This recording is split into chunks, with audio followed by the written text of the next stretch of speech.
Welcome to another edition of Courtside with Rob and Washut. But before we head over to the arena, I want to give a big thank you to our sponsors of the show, Group Therapy Bike Tours and Slim Chickens. We'll start with Group Therapy. They are all in on the Nebraska basketball wave. Head over to grouptherapybiketours.com and book your ride today for all of your pregame, post-game, whenever game, birthday party, wedding, family reunion, corporate event. They have a 15-person trolley ride, a 6-person mini bike for whatever event you want to celebrate. And like I said, it is full force in Nebraska. If you've gone to a Nebraska game, I'm sure you've seen the trolleys riding around the Haymarket and downtown Lincoln. If you go over to grouptherapybiketours.com and use the promo code NebraskaBall, you will save 15% on your first ride. So make sure you head on over there and support our great sponsor. It's a ton of fun. I've been on it several times. Could not recommend it enough.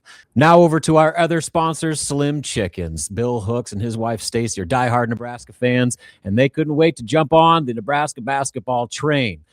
Locally owned Slim Chickens has 2 locations, 84th and Old Cheney and 16th and Pine Lake. Slim Chickens features a variety of options with fried and grilled chicken tenders, wings, salads, wraps, sandwiches, chicken and waffles, and southern sides. What makes Slim's different? Well, they have over 17 different dipping sauces for guests to choose their favorite. Slim Chickens is available for dine-in, drive-thru, or delivery via their online ordering. Check out Slim Chickens app and start earning rewards today. Slim Chickens is always a favorite for large gatherings and tailgate parties, especially Nebraska basketball tailgate parties, and let them do the cooking for you. Slim Chickens is moving forward, and they are expanding to the north side of Lincoln soon, so keep an eye out for that. Stop into your local Slim Chickens restaurant today for some southern hospitality and see their newly remodeled locations. Again, thanks to all our sponsors. Now let's head over to the arena and take you courtside with me, Rob and Washut.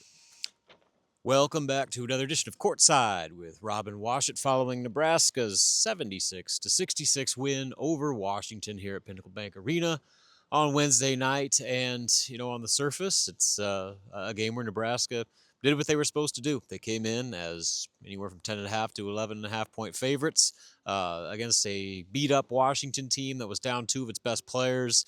And, Nebraska, they didn't play great, but they did what they were supposed to do. They took control with 3-point shooting, which was going to be one of their biggest advantages. They overcame some deficiencies on the glass, despite 10 offensive rebounds by Washington and some, mismatches maybe in the front court with Hannes Steinbach, one of the best freshmen in the conference. Nebraska played well enough to not just win, but win by 10 points at home, improve to 19-0, stay undefeated, stay right on track to continue to push for a number 1 overall seed. But all that being said, it was still a weird vibe walking out of this one, and that's exclusively because of the injury to Braden Frager, the 3-time Big Ten Freshman of the Week, one of the leading candidates for Big Ten Sixth Man of the Year, shoe-in to be on the Big Ten All-Freshman team. He had a steal with about 13 minutes left, took it down to the end of the court, made a layup, finished the layup, and got knocked to the ground after the shot. Fell pretty hard and was pretty ginger when he got back up and got back on defense. And he ended up playing for maybe about 2 more minutes after that before Nebraska called a timeout. And he subbed out, went straight to the locker room, and did not return to the floor until right before the start of the second half. He was not in uniform. He was wearing sweats, and he had a big old boot on his left foot. After the game, Fred Hoiberg said that it was a sprained ankle. He will get an MRI on Thursday for precautionary reasons. The initial diagnosis that it wasn't a season-ending thing. There's no breaks. There's no obvious signs of ligament damage or tears. But they're going to have an MRI just to make sure they know kind of the full extent of the injury. And then it'll give them a time frame for how long Frager could potentially be out. Either way, just considering how kind of bunched up the schedule is right now, they go to Minnesota on Saturday, turn right back around and play at Michigan on the 27th. There's just not a lot of time to give Frager for recovery without missing some games. So at this point, my read is that he's going to miss some time. What does that mean? With an ankle sprain, especially one that, kind of looked as severe as Frager's was, you're looking at least probably a couple weeks. And, just some early reports that I've heard from people, that could be as much as a month, depending on just how, for one, how severe this sprain actually is, and two, how quickly he's able to recover. A lot of it is just depending on the person, where some players recover faster than others. I remember a few years ago, there was an exhibition here. Keisei Tominaga rolled his ankle, and it looked like it was bent inward at about a 90-degree angle. I mean, initial reaction was that thing snapped. He had broken bones, torn ligaments, and was going to maybe miss the rest of the season. Only missing a couple weeks. So that being said, while the initial diagnosis, it could be anywhere from a couple weeks to a month with Braden, the reality is that for the here and now, Nebraska's got to have a true next man up mentality. And that was kind of the message Fred Hoiberg and Jamarcus Lawrence and Price Sanford, everyone who talked after the game, really tried to hammer home. And so who is the next guy? Well, it's Jared Garcia. He was kind of the eighth man in what has been a 7 to 8 man rotation for much of conference play since the beginning of January. And he ended up playing 11 minutes. Had 5 points, 5 rebounds. So it was a solid game. But those 11 minutes were the most that he's played since the New Hampshire game on December 30th. So it's been few and far between as far as his role to this point. Now, for however long Frager's out, Jared Garcia is going to play a lot. You're probably looking at 15 to 20 range now. Cale Jacobson's going to have to play a lot more. He had 21 minutes, including probably more time than he's had in a few games playing the 4. So that's probably something that you could see him doing. He's been playing a lot of point guard and more on-ball stuff. I think that you'll probably see him work more in the front court with smaller lineups. Now, they might play a little bit bigger against, a team like Michigan and bigger front courts that they're going to see. But I wouldn't be surprised to see Cale play more of that kind of small 4 role that you saw a little bit tonight, especially towards the end of the game in the second half. So Nebraska, Fred Hoiberg, to his credit, his big message was, things happen. It's a long season. Guys get hurt. You're going to have to figure it out on the fly. And Nebraska's in that situation now where they're just going to have to figure it out.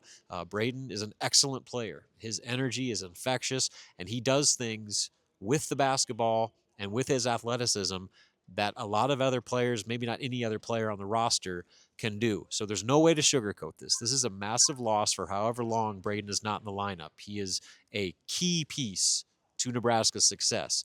But Fred's message was that, we've got guys. We've got guys that can play more minutes. The good news is with some of these lopsided wins that they've been able to give Rink a break. They've been able to play guys 25 to 30 minutes as opposed to 30 to 35. And I think that is going to pay off now as that already pretty short rotation clamps down even more.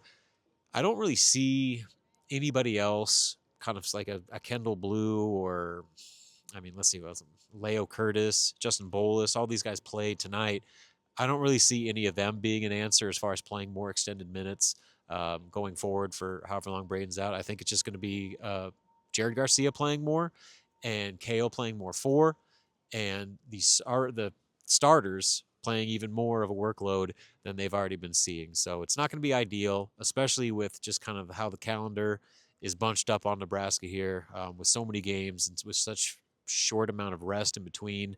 It's going to be a grind, but guess what? That's Big Ten play. That's what this whole thing's about. Everybody's dealing with a grind. Washington has 2 guys hurt. They're dealing with a grind right now. Oregon is out 2 of their best players. They're dealing with the guys. So, Nebraska's not exclusive in this situation. Everybody is kind of doing what you have to do to survive and advance. And tonight was a perfect example of that. Nebraska didn't play overly great.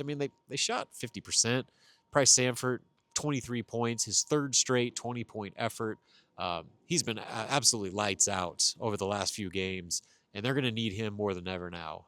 And good news is that he said his shot has never felt better in his entire career than it has over the last week or so. So as long as that continues and Rink Mast can get back into, his form, what did Rink do today?